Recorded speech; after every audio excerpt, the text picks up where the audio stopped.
My name is Dr. Entisar AlHatlani. I'm from Kuwait University, Department of Chemistry.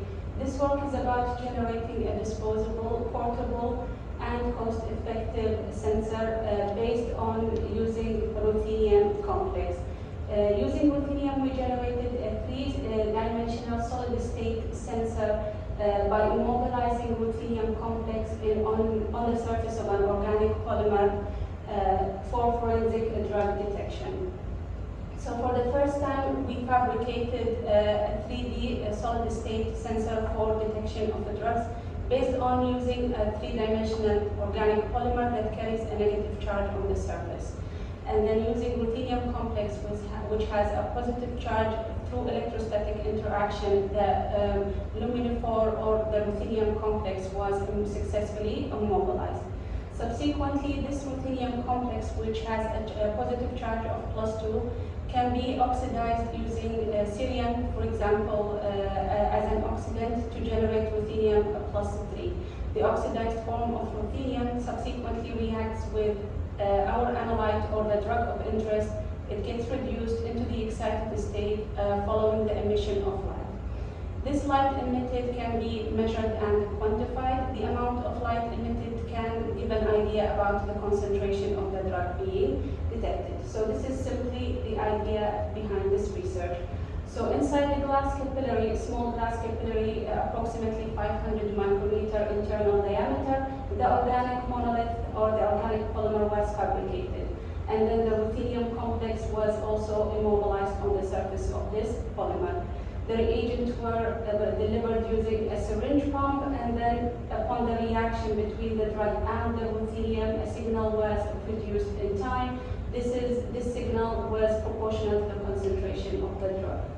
So the glass capillary was initially activated, and then a reagent was used to anchor the organic polymer onto the surface of the glass, and after that the ruthenium was introduced into the polymer through electrostatic interaction, and the solid-state sensor was prepared.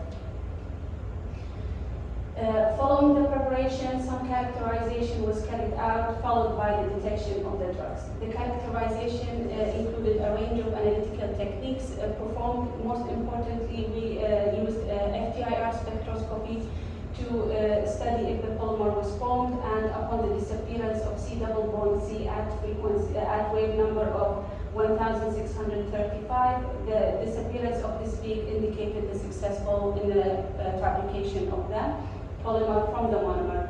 Then scanning electron micrographs were obtained for the pure polymer and compared with the SEM images of the polymer with the ruthenium immobilized on the surface, which indicated the presence of ruthenium didn't actually affect the morphology or the internal structure of the monolith.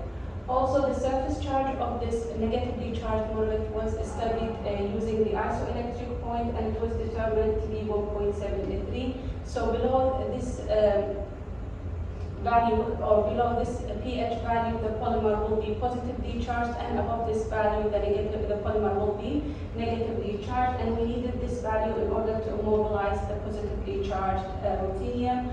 We also did a range of analytical investigation for this sensor, but these are the important ones related to this work. Once the ruthenium was successfully immobilized, then optimization of the system was performed by studying several factors, including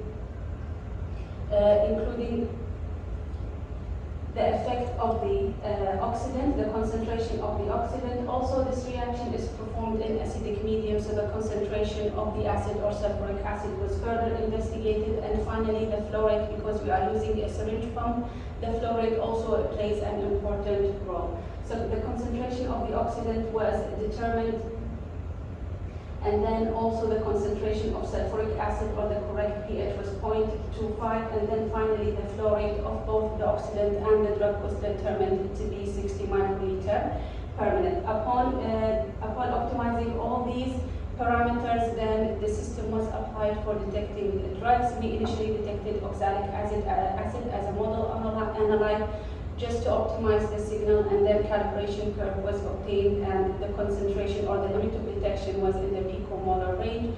And then using this developed solid state sensor that is already optimized, we applied it for two types of drugs, methylpyrrolene and imipramine.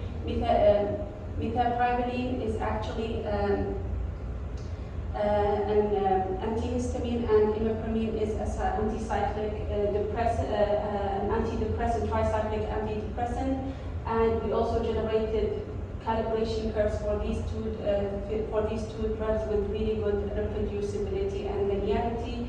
Also, limits of detection for these two drugs were in the picomolar range, and this is a really good limit of detection. So, in conclusion, a successful development of a portable, disposable, and cost-effective solid-state sensor for the detection of a drug was generated and can be further applied to other types of drugs, and maybe also for a biological sample that contains also drugs of